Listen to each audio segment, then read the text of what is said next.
Hello everyone, how to solve this question? Integration 0 to 1 e to the power root x divided by root x dx.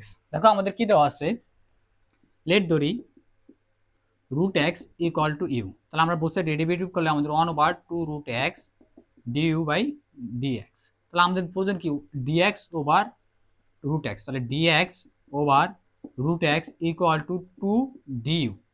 So now also আমরা ভ্যালুগুলো আমরা এখানে বসাই দিলে আমাদের কি 0 বসালে তাহলে ইন্টিগ্রেশন আমরা যদি 0 বসাই তাহলে আমাদের ইউর মান কত আসে 0 আসে, অলসো 1 বসালে 1 এর রুট করলে আমাদের ইউর মান 1, তাহলে আমাদের e to the power u আর dx ওভার রুট x এর ভ্যালু কত আমরা 2 du, তাহলে 2 কনস্ট্যান্ট আমাদের সামনে এসে পড়ছে, আর u এর ইন্টিগ্রেশন কত u, আর আমাদের লিমিটটা বসাই দিই 0 থেকে 1, তাহলে আমরা লিমিটটা বসাই দিই 2, আপার লিমিট বসালে e to the power 1 minus e to the power 0, তাহলে 2 e to the power 1 means e আর e to the power 0 minus 1।